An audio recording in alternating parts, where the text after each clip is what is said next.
ಅಲ್ಲ, ನನಗೆ ಫಸ್ಟಿಗೆ ನಾನು ಶಾಕ್ ಆಗಿದ್ದು ನಿಮ್ಮನ್ನು ನಾನು ಹೆಂಗೆ ವಿಲನ್ ಆಗಿ ಇಮ್ಯಾಜಿನ್ ಮಾಡ್ಕೊಳ್ಳಿ ಅಂತ.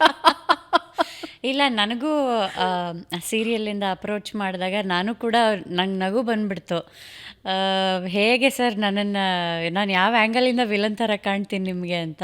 ದೆನ್ ಅವ್ರು ಹೇಳಿದ್ರು, ಆ ಪಾತ್ರವೇ ಹಾಗೆ, ಅದಕ್ಕೆ ನೀವು ತುಂಬ ಚೆನ್ನಾಗಿ ಸೂಟ್ ಆಗ್ತೀರಿ.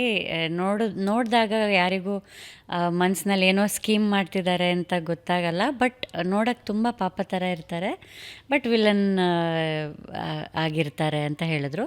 ದೆನ್ ಐ ಥಾಟ್ ಒಂಥರ ಚಾಲೆಂಜಿಂಗ್ ಆಗಿರುತ್ತೆ. ನಾನು ಅಲ್ಲದನ್ನು ನಾನು ಮಾಡೋದು ಯಾವಾಗಲೂ ಕಷ್ಟ ಇರುತ್ತಲ್ಲ, ಸೊ ಯಾಕೆ ಟ್ರೈ ಮಾಡಬಾರ್ದು ಅಂತ ಮಾಡೋಕ್ಕೆ ಶುರು ಮಾಡಿದೆ.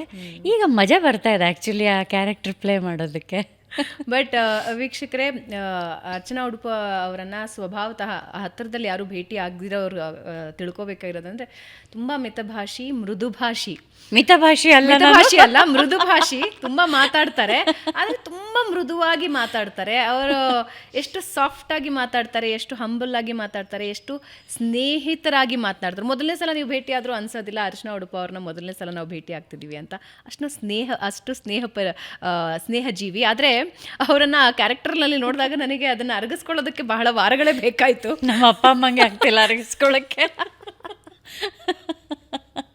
But thank you so much for your kind words.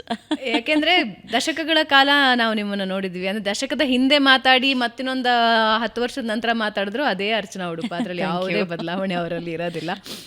ಗಾಯನ ಮತ್ತು ನಟನೆ ಕಷ್ಟ ಅನ್ಸಲ್ವಾ? ನನ್ನ ಮಟ್ಟಿಗಿನ ವಿಚಾರದಲ್ಲಿ ತಗೊಂಡ್ರೆ ಖಂಡಿತ ನಂಗೆ ಕಷ್ಟ ಅನಿಸ್ಲಿಲ್ಲ. ಯಾಕಂದರೆ ಗಾಯನ ಕೂಡ ಅದು ಒಂದು ರೀತಿಯಲ್ಲಿ ಭಾವನೆಗಳನ್ನು ಹೊರಹಾಕುವಂಥದ್ದೇ ಅದು ಕಾರ್ಯ, ಅದು ಪ್ರಕ್ರಿಯೆ. ಸೊ ನಿಮ್ಮ ಧ್ವನಿಯ ಮುಖಾಂತರ ನೀವು ನವರಸಗಳನ್ನು ಆಚೆ ಹಾಕ್ತಾ ಇರ್ತೀರಾ, ಕೇಳುಗರಿಗೆ ಕನ್ವೆ ಮಾಡ್ತಿರ್ತೀರ. ಬಹುಶಃ ಗಾಯಕರಿಗೆ ನಟನೆ ಸ್ವಲ್ಪ ಎಲ್ಲೋ ಒಳಗೆ ಸುಪ್ತವಾಗಿ ಅಡಗಿರುತ್ತೆ ಅಂತ ಅಂದ್ಕೊಳ್ತೀನಿ. ಯಾಕೆಂದರೆ ಆಯಾ ಹಾಡುಗಳಿಗೆ ಭಾವ ತುಂಬಬೇಕಲ್ಲ. ಹೌದು. ಸೊ ಅದನ್ನು ನಾವು ಧ್ವನಿಯಲ್ಲಿ ಮಾಡೋದನ್ನು ಮುಖದ ಮೇಲೆ ತೋರಿಸ್ತೀವಿ ಅಷ್ಟೇ. ಇವಾಗ ನಾವು ಹಾಡಬೇಕಾದ್ರೂ ಯಾವುದೋ ಸ್ಯಾಡ್ ಸಾಂಗ್ ಇದ್ದಾಗ ನಾವು ಮುಖ ಸ್ವಲ್ಪ ಸಣ್ಣ ಮಾಡ್ಕೊಂಡು ಹಾಡ್ತೀವಿ. ತುಂಬ ಹ್ಯಾಪಿ ಸಾಂಗ್ ಇದ್ದಾಗ ನಾವು ಸ್ಮೈಲ್ ಮಾಡ್ಕೊಂಡು ಹಾಡ್ತೀವಿ. So ಇದೆಲ್ಲದೂ emote ಮಾಡೋದೇನೆ. ಅದೇ ಸ್ವಲ್ಪ ಒಂಚೂರು ಬೇರೆ ಲೆವೆಲಲ್ಲಿ ಸ್ವಲ್ಪ ಆ್ಯಕ್ಟಿಂಗು, ಕ್ಯಾಮ್ರಾ ಮುಂದೆ ಮಾಡೋದು ಅಂತಂದರೆ ಬಹುಶಃ ಯಾವ ಗಾಯಕ, ಅದೆಲ್ಲದೂ ಕಲೆನೇ ಅಲ್ವಾ. ಹಾಡೋದು ಕಲೆನೇ, ನಟನೆನೂ ಕಲೆನೇ. ಸೊ ಕಷ್ಟ ಆಗಲಿಕ್ಕಿಲ್ಲ ಅಂದ್ಕೊಳ್ತೀನಿ ನಾನು. ಯಾಕಂದರೆ ನನಗೆ ಕಷ್ಟ ಆಗಲಿಲ್ಲ. ಬಿಕಾಸ್ ನಾನು 6ನೇ ಕ್ಲಾಸಲ್ಲೋ 7ನೇ ಕ್ಲಾಸಲ್ಲೋ ಇದ್ದಾಗ ದೂರದರ್ಶನದಲ್ಲಿ ಕಿರಣ ಅಂತ ಒಂದು ಸೀರಿಯಲ್ ಬರ್ತಾಯಿತ್ತು, ಸೈನ್ಸ್ ಫಿಕ್ಷನ್ನು. ಆ ಸೀರಿಯಲಲ್ಲಿ ನಾನು ನಟನೆ ಮಾಡಿದ್ದೆ. ಆಮೇಲೆ ಸ್ಕೂಲಲ್ಲಿ ಕೂಡ, ಕಾಲೇಜಲ್ಲಿ ಎಲ್ಲ ಥಿಯೇಟರಲ್ಲಿ ನಾನು ಆ್ಯಕ್ಟಿವ್ ಇದ್ದೆ. ಬರೀ ಹಾಡೋದಷ್ಟೇ ಅಲ್ಲ, ಅದು ಆ ಹುಳ ಇತ್ತು, ನಟನೆಯ ಹುಳ ಇತ್ತು ಒಳಗೆ. ಅದು ನಾನು ಹಾಡಿದ ಬಹುತೇಕ ಎಲ್ಲ ಚಲನಚಿತ್ರಗಳಲ್ಲೂ ನನಗೆ ಹೀರೋಯಿನ್ ಆಗಿ ಕರೆ ಬಂದಿತ್ತು. ನಾನು ಅದನ್ನೇ ಕೇಳೋಳಿದ್ದೆ ನಿಮಗೆ.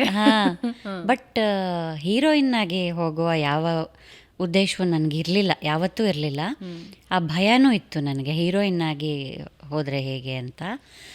ಅಪ್ಪ ಅಮ್ಮಂಗೂ ಭಯ ಇತ್ತು. ಆ್ಯಂಡ್ ಆವಾಗ ನಾನು ಇನ್ನೂ ತುಂಬ ನೈವ್, ತುಂಬ ಭಯ ಎಲ್ಲ ಇತ್ತು ನನಗೆ. ಇವಾಗ ಸ್ವಲ್ಪ ಜೋರಾಗಿದ್ದೀನಿ ನಾನು.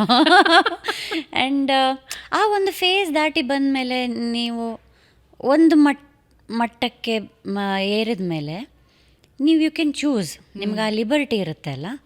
ಸೊ ಹಾಗಾಗಿ ಆಮೇಲೆ ನನಗೊಂದು ಏನಿಲ್ಲ ಅಂದರೂ ಒಂದು 2 ಡಜನ್ನು ಸೀರಿಯಲ್ಗಳಲ್ಲಿ ಕೂಡ ಆಫರ್ ಬಂದಿತ್ತು.